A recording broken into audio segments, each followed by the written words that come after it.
On the eastern shoreline of central Florida, there's an area that they call the Space Coast. And the reason they call it this is because that's where the Kennedy Space Center is, which is where NASA and the astronauts kind of do their thing. You know, it's funny, I see that building, and I thought, okay, well, that's a big condo complex. And it's not. It's like, that's where they assemble the shuttle, right? Or the whole deal. The whole deal. What interests us fishermen about that area is that inside of that shoreline is a series of lagoons and river systems that we fish for redfish. I guess at one time it was like one of the narrowest spits of land between the two rivers, or the two lagoons. And between the Indian River and the Mosquito Lagoon? Yeah, and they, the old timers would haul their skiffs over, and they dredge the thing, and hence the name Haul Over Canal. Gotcha. The interesting thing about the Indian River Lagoon system and the Mosquito Lagoon system is that they're so far removed from places where, the Atlantic Ocean can bring tidal influences into those bodies of water, that they virtually have no tides at all. There's very little change in the water level. The thing that really changes the water level there is mostly rainfall. Yeah, man, this place is like crowded with them. Let me sneak over left here. Because you had no tidal system, you didn't know when the fish were going to feed. Sometimes it's a time of day thing, sometimes it's a time of year thing, sometimes it's a mood phase, sometimes it's wind driven. So it was really kind of a challenging thing trying to find the window in the day that those fish were actually going to feed and be there when it happened. Stirred up some minnows, There's something really cool about baby tarpon, Yeah. I'm just going to work my way there, John. Okay. You know what I mean? Yep. When we fished for those tarpon, we first went in there in the morning, and, I thought that was a sure thing, little tarpon that are up and rolling and popping in the morning. Man, that's almost a guaranteed bite. So we went in there and we started fishing around, and we threw some flies at them, and then we changed flies, and we tried different things, and we tried, fishing on further down into the ditch to see if they were more concentrated. It was really, really tough to feed them. About there? Yeah, that looked very good. I'm gonna backpedal just a hair and... Oh, right through them, see them? I did. I wonder if he might have rolled on the fly. I think he kind of rolled on the butt section. Come on, you guys. It's amazing how a little thing like that can humble you, isn't it? A little thing with scales. So consistently, too.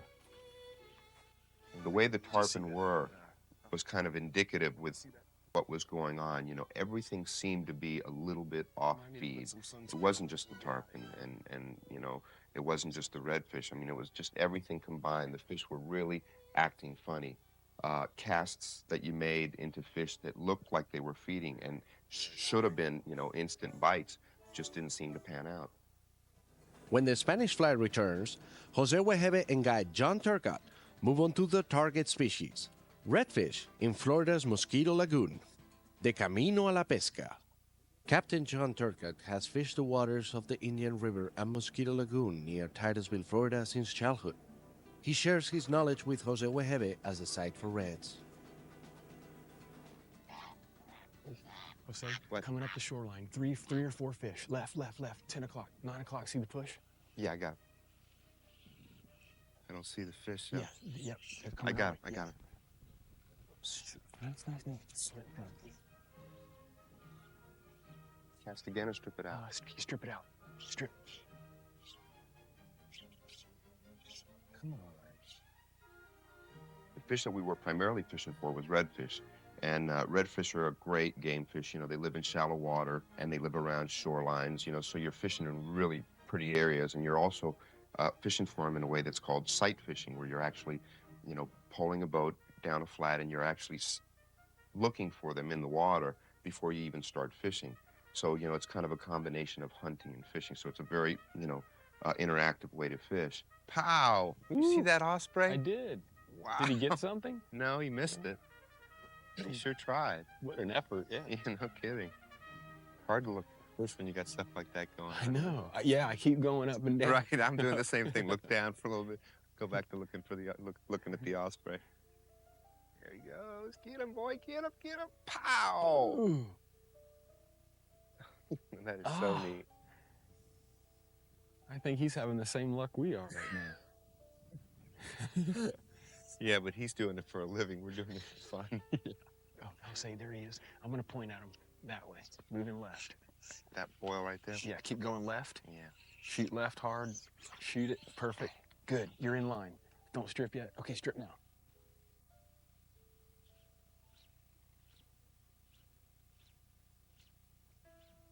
Nada. Redfish tail, mostly Good when shot. they're Very good feeding or when they're in really, really shallow water. All the angles were there. If they're not feeding, they can just swim off a little ways off the flat or find a little pothole to just kind of lay in and stuff. And you know, you'll never see them if you don't have light. So, you know, there's times of the day that they'll go on a feed and get up there in that shallower water and actually tail. And there's times of the day, well, they'll be in slightly deeper water and just laying there.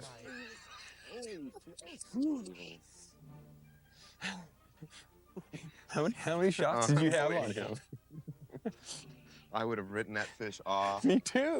Me too. Forever. I was one eye. I had one eye still on the fish, but my other one I think was starting to go off somewhere else. I was like doing one of those Hail Mary casts, you know. The funny thing about redfish, man, they'll surprise you. It doesn't pay to give up on them. No, it doesn't. It sure if you doesn't. still see the fish, it never pays to give up on it. Just keep trying and keep trying. Right. And it's funny, you know, sometimes you feel you got it right in front of them and you got a great cast, and then other times you throw it over the top of their head and, you know, the cast you think they wouldn't bite, and they just, you know, for some reason look up and see it and go, much. Okay. Whew, that was close quarters there. That was way to plug away at him. God, I'm so glad you did that. You know, when fishing is tough, you know, it can be a really frustrating situation where you're, you know, you feel like you're making good casts or you're making casts that had caught you fish, you know, the day before, the week before, or whatever, and you keep making these things, and it's really frustrating when you feel you're doing everything right, and the fish are just basically totally ignoring you. You know what? I'm going to savor this for just a second. Okay, okay, you do that. Me too. Let me just look at him for a little Worked hard bit. for this guy. Look at how lit up this boy is. Blue tail and all. Let's see. Right in the corner of the mouth. Right on. Redfish. Need this. How you doing, guy? You all right? There he goes. All right, my man. Right on, bro. He may not have been big, but he sure felt big to me. Yeah. Me too. That was great. Yeah.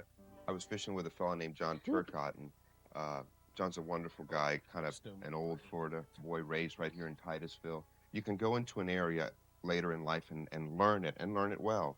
But it's another thing to kind of be raised in an area because you've had a chance over the period of time to really, you know how different weather patterns affect, you know, the place where you live and how different water levels, you know, we'll bunch fish up here, a bunch of fish up there. You know, John not only knows the area so well, but he knows all those flats or all those little coves that are maybe just a little bit shallower than the rest of them. And I'm talking about subtle, you know, that one flat may be 4 inches shallower than the one before.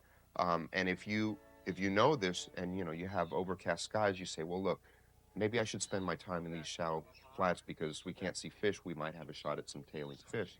And that's the kind of intimate knowledge that people who are raised in an area have. When Spanish Fly returns, Jose Wejebe shows us the unique flies that imitate crustaceans and baitfish as we go subsurface to see them in action. Jose Wejebe is searching intensely for redfish with Captain John Turcot in the waters near the Kennedy Space Center.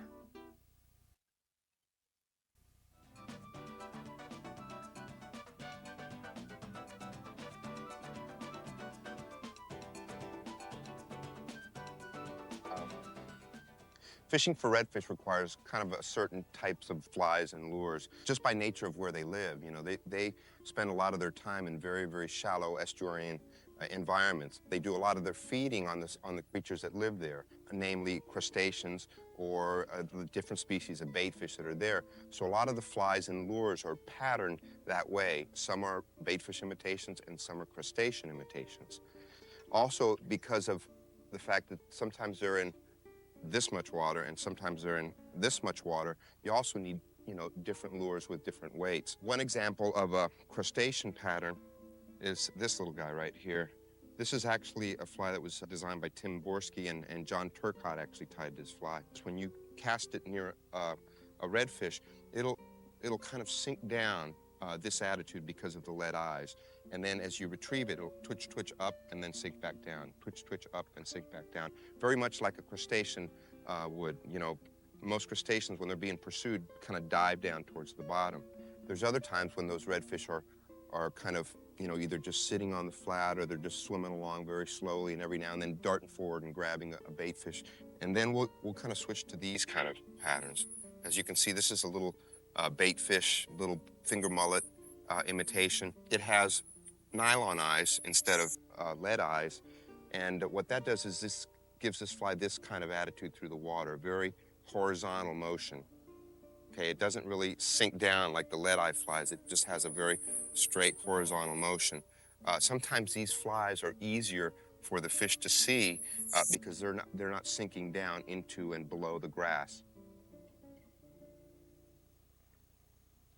When we're sight fishing for these fish on the flats, there's different ways that we do it. One is to look actually through the water, into the water for the fish in the water. Okay, you're not depending on tails or wakes or any kind of that motion to tell you where the fish is. You're actually looking through the water. You need sunlight for that. Without sunlight, it's very, very hard to see those fish. It's fun. It's amazing the difference. If I'm standing up straight looking in the water, I'm telling you, I'm like glared out. And I go like this, and it's like all of a sudden you've increased your visibility another 10, 15 feet. Whoa, that seemed, yeah. Right? Yeah. Jose possibly went a little more into the wind, but that's okay. That's all right. You see the fish? There was a little bit of push going more into the breeze. I'm with you. It seemed like. So a lot of times what we'll look for is when we're looking for those fish is just an elongated shape that looks like the same color as the bottom. A lot of those redfish have that,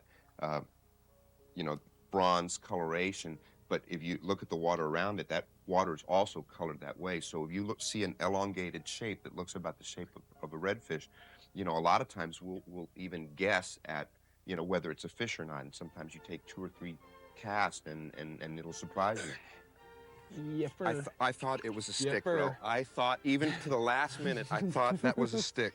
That's almost a repeat of what just happened. Even to the last minute, I still thought it was a stick. The short shot day. I don't know. Did you have any fly line outside the rod tip at all? Yeah, well, about a foot. Does that count? Sure. Counts to me. Is a rod bent? Yes. That is so funny. You know what? He was totally immobile. Yeah. Not even giving, and he wasn't even, he was colored like black. He wasn't colored like I could bronze or copper or anything like that. No, it's just like a little ball down there. Right. I could see the shape once you started going to him. Yeah, that's a beauty of these guys. When they decide to bite, they don't just kind of come up and sip it. They definitely rush and he really wanted it. Grab it. I feel like I'm slowly redeeming myself. Slowly is the operative word here. Let me get a good look at that. Sure, man.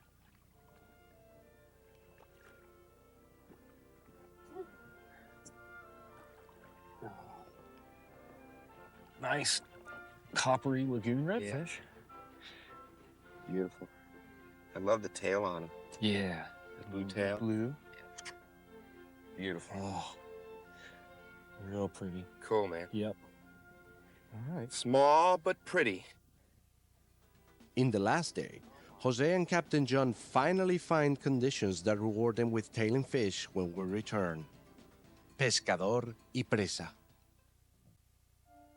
Welcome back to Spanish Fly. Jose Wejebe turns to a spinning rod and shrimp as another alternative to finicky reds, who finally begin to show themselves. De la mar a la ria.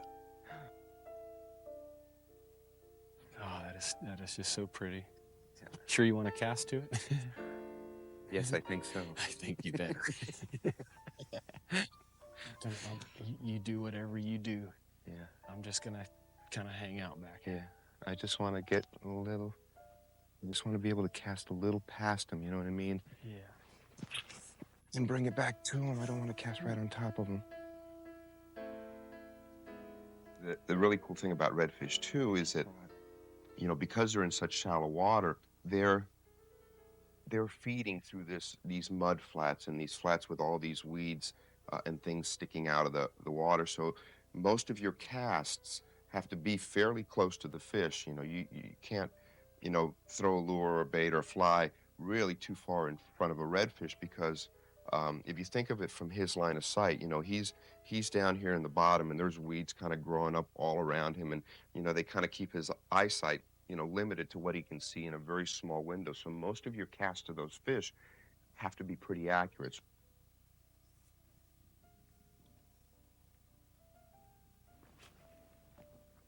Oh, good shot. Come on, baby, come on. We went through a long stretch of really, really tough fishing, and we just kept at it, and then, you know, all of a sudden we found, you know, a few fish that were tailing, and even though we had some casts to fish and they weren't still not doing the right things and still not got a bite, we kept doing it, and sooner or later we found a couple tailing fish that just gave us, you know, that opportunity that we were looking for and bit. Got him. All right, I'm saying. I love feeding them shrimp. Here he goes. I love feeding them shrimp. Yeah. They were tailing so nice, too. That was beautiful. Oh, God. That was beautiful. Way to go. Well, they've been acting so freaky all morning, you know? Nice to get a positive response from somebody. Beautiful, beautiful work. Mm. There are actually two more fish. One was out there tailing still, and another one kind of swam out there.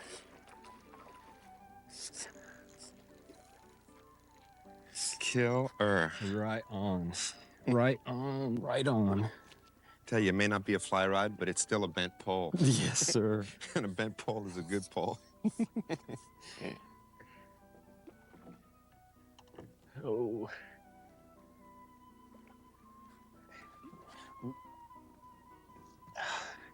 It's good to see you. Yeah, no kidding, huh? Ooh, look, your hook's just barely, barely you're on there. You're kidding, really? Ah, nice, Jose. Cool, Nice, man. Let me get that hook out of there. Good job. You see that? It wasn't even past the barb. Just fell. It wasn't even in past the barb. Cool. Look at that, man. He's real olive. Yeah. Okay. Later, Gator. Thank you so much. Don Rojo. We like them dumb. And we like them to eat shrimp.